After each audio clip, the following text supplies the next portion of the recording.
വ്യോമിങ്ങിലെ grand ടീറ്റൺ national park. കാടിൻ്റെ നടുവിൽ ഒരു ചെറിയ സെക്യൂരിറ്റി ക്യാബിൻ കാണാം. രാത്രി ഡ്യൂട്ടി കഴിഞ്ഞ് വീട്ടിലേക്ക് മടങ്ങാൻ ഒരുങ്ങുകയായിരുന്നു ബാരൻ എന്ന സെക്യൂരിറ്റിക്കാരൻ. രാത്രി മുഴുവനും ശക്തമായ മഴ പെയ്ത് ചെളി നിറഞ്ഞു കിടക്കുന്ന വഴിയിലൂടെ ബാരൻ വീട്ടിലേക്ക് വേഗം നടന്നു. പെട്ടെന്ന് അകലെ എവിടെയോ നിന്നോ ഒരു സംഗീതം ബാരൻ കേട്ടു. അയാൾ ചുറ്റും നോക്കി. കുറച്ചകലെയായി ഒരു കാട്ടുവഴിയിൽ ഒരു കാർ നിർത്തിയിട്ടിരിക്കുന്നത് അയാളുടെ ശ്രദ്ധയിൽപ്പെട്ടു. ബാരൻ അങ്ങോട്ട് നടന്നു.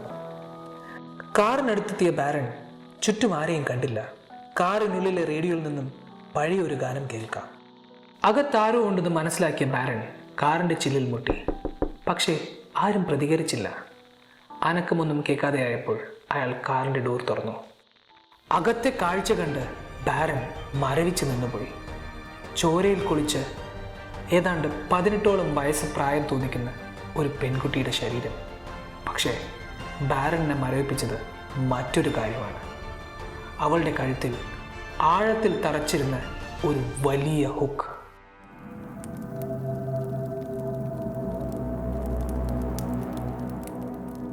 വർഷം 1956. തങ്ങളുടെ പ്രണയത്തിൻ്റെ ആദ്യ വാർഷികം ആഘോഷിക്കാൻ അടുത്തുള്ള ടൗണിൽ പാർട്ടിക്ക് പോവുകയായിരുന്നു ട്രെവറും തൻ്റെ കാമുകി മെലീസയും. രാത്രിയാണ്. ഇരുട്ട് വീണ തെരുവിലേക്ക് അവരുടെ കാർ തിരിഞ്ഞു. കുറച്ചു ദൂരം സഞ്ചരിച്ചപ്പോൾ കാറിൻ്റെ റിയർ വ്യൂ മിററിൽ മെലീസ ഒരു കാഴ്ച കണ്ടു. കാൽ വരെ നീളമുള്ള ഒരു കറുത്ത റെയിൻകോട്ട് ധരിച്ച് വലിയ തൊപ്പി വച്ച് ചുവന്ന കണ്ണുകളുള്ള രൂപം തന്നെ കണ്ണാടിയിലൂടെ നോക്കിക്കൊണ്ടിരിക്കുകയായിരുന്നു. മെലീസ പേടിച്ചലറി വിളിച്ചു. അത് കേട്ട് ട്രെവർ വണ്ടി നിർത്തി. മെലീസ അവൾ കണ്ട രൂപത്തെക്കുറിച്ച് അവനോട് പറഞ്ഞു. പുറത്തിറങ്ങിയ ട്രെവർ ആരെയും കണ്ടില്ല. മെലീസയുടെ തോന്നലാണെന്ന് കരുതി അയാൾ വണ്ടിയെടുത്തു. കുറച്ചു ദൂരം സഞ്ചരിച്ചപ്പോൾ റേഡിയോയിൽ ഒരു അനൗൺസ്മെൻറ്റ്.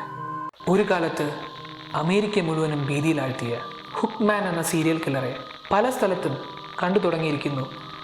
രാത്രി സഞ്ചരിക്കുന്നവർ സൂക്ഷിക്കുക എന്നായിരുന്നു അനൗൺസ്മെൻറ്റ്. ഇത് കേട്ട് ട്രെവറും മെലീസയും നടുങ്ങി. മെലീസ കണ്ടത് ഹുക്ക്മാൻ ആയിരിക്കുമോ എന്നുള്ള ഭീതി രണ്ടുപേരെയും വേട്ടയാടി. ട്രെവർ രണ്ടും കൽപ്പിച്ച് വീട്ടിലേക്ക് വണ്ടി തിരിച്ചു. കുറച്ചു ദൂരം പിന്നിട്ടപ്പോൾ അവരുടെ മുന്നിൽ കുറച്ചകലെയായി ഒരു കറുത്ത രൂപം പ്രത്യക്ഷപ്പെട്ടു. ഹെഡ്ലൈറ്റിൻ്റെ വെളിച്ചത്തിൽ അവർ രണ്ടുപേരും ആ രൂപം വ്യക്തമായി കണ്ടു. മെലീസ മുൻപ് കണ്ട അതേ രൂപം, എന്നാൽ കറുത്ത കോട്ടും വലിയ തൊപ്പിയും ധരിച്ച ചുവന്ന കണ്ണുകളുള്ള ആ രൂപത്തിൻ്റെ വലതു കൈയിൻ്റെ സ്ഥാനത്ത് ഒരു വലിയ ഹുക്കായിരുന്നു. ഹുക്ക്മാൻ. അപകടം തിരിച്ചറിഞ്ഞ ട്രെവർ വണ്ടി മുന്നോട്ട് വേഗത്തിലെടുത്തു. ആ രൂപത്തെ വണ്ടി കൊണ്ട് ഇടിച്ചിടാനായിരുന്നു അയാൾ ശ്രമിച്ചത്. പക്ഷേ ആ രൂപം വണ്ടിയുടെ മുകളിലേക്ക് ചാടിക്കേറി തൻ്റെ കയ്യിലുള്ള ഹുക്ക് കൊണ്ട് കാറിൻ്റെ മുകളിലും ചില്ലിലും ആഞ്ഞടിച്ചു. ട്രെവർ അപ്പോൾ തന്നെ സഡൻ ബ്രേക്ക് ഇട്ട് വണ്ടി ചവിട്ടി നിർത്തി.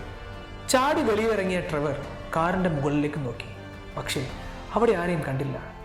അയാൾ ആ പരിസരമൊക്കെ പരിശോധിച്ചു. തിരച്ചിലിനിടയിൽ അയാൾ ആ വഴിയിൽ കുറേ ദൂരം പിന്നിട്ടിരുന്നു. പെട്ടെന്ന് കാറിൽ മെലീസ ഒറ്റയ്ക്കാണെന്ന് ഓർത്ത ട്രെവർ തിരിഞ്ഞോടി. ഡോർ തുറന്ന കാഴ്ച കണ്ട് ട്രെവർ അലറി. പക്ഷേ തൊണ്ടയിൽ നിന്നും ശബ്ദമൊന്നും പുറത്തേക്ക് വന്നില്ല.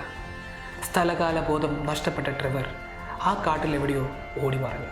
കാറിനുള്ളിൽ ഒരു വലിയ ഹുക്ക് കഴുത്തിലൂടെ തറച്ചു കയറിയ നിലയിൽ മെലീസയുടെ ശരീരം അന്തിവിശ്രമം കൊണ്ടു. വെളുപ്പിന് ഈ കാഴ്ച കണ്ട സെക്യൂരിറ്റി ബാരൻ കുറേ നേരത്തേക്ക് എന്ത് ചെയ്യണമെന്നറിയാതെ പകച്ചു നിന്നു. പിന്നീട് ധൈര്യം വീണ്ടെടുത്ത ബാരൻ അടുത്തുള്ള പോലീസ് സ്റ്റേഷനിലേക്ക് ഓടി. പോലീസ് എത്തി അന്വേഷണം തുടങ്ങി.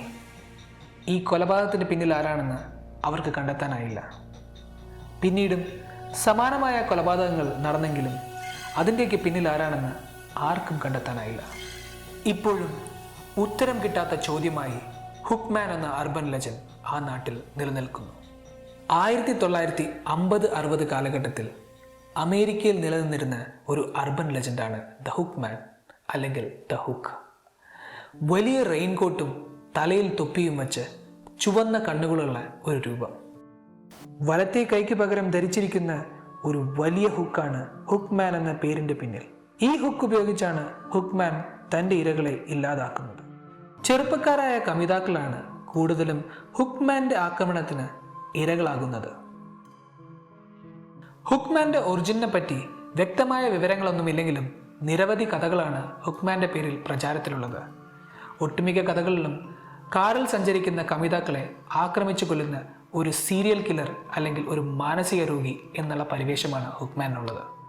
പ്രണയം ആഘോഷിക്കാനായി രാത്രികാലങ്ങളിൽ കാറിൽ സഞ്ചരിക്കുന്ന കമിതാക്കൾ വിജനമായ റൂട്ടിൽ കാർ നിർത്തുന്നു. പെട്ടെന്ന് കാറിൻ്റെ റേഡിയോയിൽ നിന്ന് ഒരു അനൗൺസ്മെൻറ്റ്: നിരവധി കുറ്റകൃത്യങ്ങൾ ചെയ്ത ഒരു കുറ്റവാളി ജയിൽ ചാടി, എല്ലാവരും ജാഗ്രത പാലിക്കുക. ഈ സന്ദേശം കേട്ട് പേടിക്കുന്നവർ ഉടൻ തന്നെ വീട്ടിലേക്ക് വണ്ടി തിരിക്കുന്നു. പക്ഷേ വീടെത്തും മുമ്പേ അവർ ഹുക്മാനായി കൊല്ലപ്പെടുന്നു. ഒട്ടുമിക്ക പോപ്പുലറായ ഹുക്മാൻ കഥകളുടെ ഇതിവൃത്തം ഇതാണ്. പല ഹോളിവുഡ് ചിത്രങ്ങളും ഈ കഥാപാത്രത്തെ ആസ്പദമാക്കി നിർമ്മിച്ചിട്ടുണ്ട്. എന്നാൽ ഹുക്മാൻ കഥകളെക്കുറിച്ച് പറയപ്പെടുന്ന രസകരമായ മറ്റൊരു വസ്തുതയുണ്ട്. 1950-60 കാലഘട്ടത്തിൽ അമേരിക്കയിൽ ചെറുപ്പക്കാരായ, അതും പ്രായപൂർത്തിയാവാത്ത കമിതാക്കളുടെ എണ്ണം വർദ്ധിച്ചു വന്നു അത്രേ. കാമുകന്മാർ വഴിയരികിൽ വാഹനം പാർക്ക് ചെയ്യുന്നതും പ്രണയലീലകളും പതിവായപ്പോൾ ഇവരെ നിരുത്സാഹപ്പെടുത്താനായി ഉപയോഗിച്ചു വന്ന തന്ത്രമാണ് ഈ ഹുക്മാൻ കഥകൾ റേഡിയോ വഴി പ്രചരിപ്പിക്കുന്നത്. യാത്ര ചെയ്യുന്ന വഴിയിൽ കുറ്റവാളിയുടെ ഭീഷണിയുണ്ടെന്നറിഞ്ഞാൽ അപ്പോൾ തന്നെ യാത്ര മതിയാക്കി തിരിച്ചു പോകുമെന്ന വിശ്വാസത്തിലാണ് ഇത് ചെയ്തിരുന്നത്. എന്തൊക്കെയായാലും ഹുക്മാൻ എന്ന അർബൻ ലെജൻഡ് യാഥാർത്ഥ്യമാണോ അതോ കെട്ടുകഥയാണോ എന്ന് ഇന്നും ഒരു ചോദ്യചിഹ്നമായി നിൽക്കുകയാണ്. വിജനമായ വഴികളിൽ ഇരുളിൻ്റെ മറവിൽ ചെറുപ്പക്കാരായ കമിതാക്കളെ തേടി ഹുക്മാൻ കാത്തു നിൽക്കുന്നുണ്ടാവാം. നിങ്ങളുടെ അഭിപ്രായം കമൻ്റായി രേഖപ്പെടുത്താം. അടുത്ത പ്രാവശ്യം മറ്റൊരു അർബൻ ലെജൻഡിനെ ഞങ്ങൾ പരിചയപ്പെടുത്തും. അതുവരെയും സ്റ്റേ ലൈവ്.